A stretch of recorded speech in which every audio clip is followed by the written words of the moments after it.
جناب عبدالعزیز محدث دہلوی بہت مشہور محدث ہیں، اور انہوں نے امام حسین علیہ السلام اور امام حسن علیہ السلام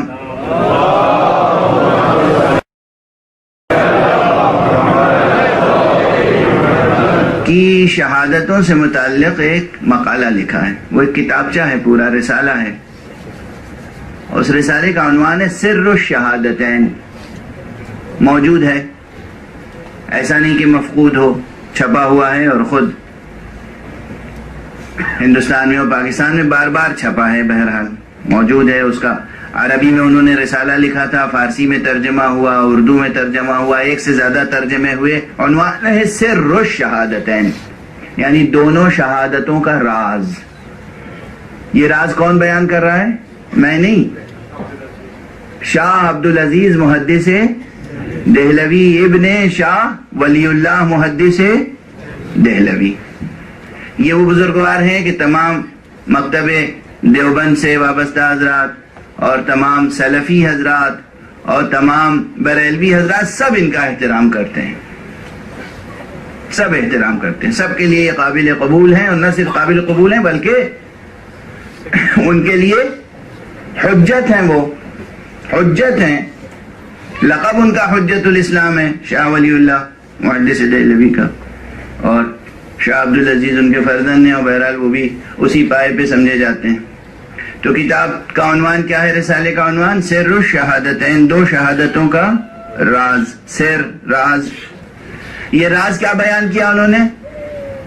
راز یہ بیان کیا کہ ہمارے حبیب سرکار ختمی مرتبت محمد مصطفیٰ صلی اللہ علیہ وآلہ وسلم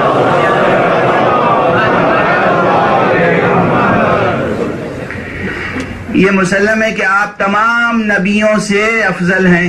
ان کا بیان ہے، میں اپنی طرف سے ایک لفظ نہیں عرض کر رہا ہوں، ان کے بیان کا خلاصہ عرض کر رہا ہوں. وہ فرماتے ہیں کہ تمام نبیوں سے افضل ہیں. تو اس لیے لازم ہے کہ جتنی فضیلتیں اللہ سبحانہ و تعالیٰ نے تمام نبیوں کو دی ہیں وہ ان میں بھی پائی جائیں. اور چونکہ شہادت بھی ایک فضیلت ہے،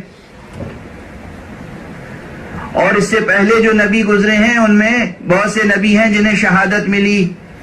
کچھ کو زہر سے شہید کیا گیا، کچھ کو تلوار سے شہید کیا گیا. اس لیے لازم تھا کہ ہمارے نبی کو بھی شرف شہادت اور فضیلت شہادت نصیب ہو. ان کا آرگومنٹ ہے یہ، میں اپنی طرف سے کچھ نہیں عرض کر رہا ہوں. اس لیے اللہ اور چونکہ انہیں تاریخی طور پر شہادت نصیب نہیں ہوئی، اس لیے اللہ نے دو نواسے عطا کیے. ایک کو زہر سے شہادت نصیب ہوئی، اور ایک کو تلوار سے شہادت نصیب ہوئی. ایک کو شہادت جہری، ایک کو شہادت سری. اور یہ دونوں شہادتیں ان نواسوں کے ذریعے سے گویا رسول کو حاصل ہوئی. توجہ ہے؟ یہ ان کا آرگومنٹ ہے.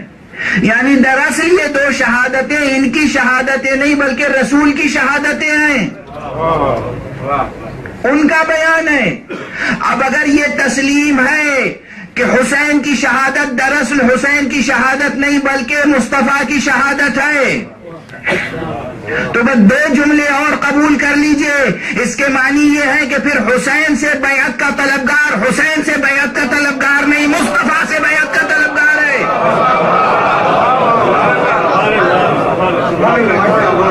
اور حسین کا قتل کرنے والا حسین کا قتل کرنے والا نہیں، مصطفیٰ کا قتل کرنے والا ہے.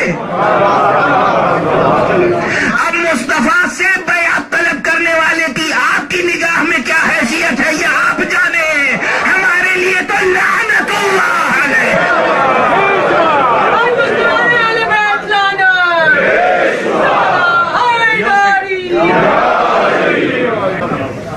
رسول سے کوئی بیعت طلب کرے اور پھر آپ کہیں رحمت اللہ تعالی علیہ. رسول سے کوئی بیعت طلب کرے اور آپ فرمائے رضی اللہ تعالی عنہ. رسول سے کوئی بیعت طلب کرے یا رسول کو کوئی قتل کرے چاہے وہ تلوار سے اور چاہے زہر سے، اور پھر آپ کہیں رحمت اللہ تعالی علیہ.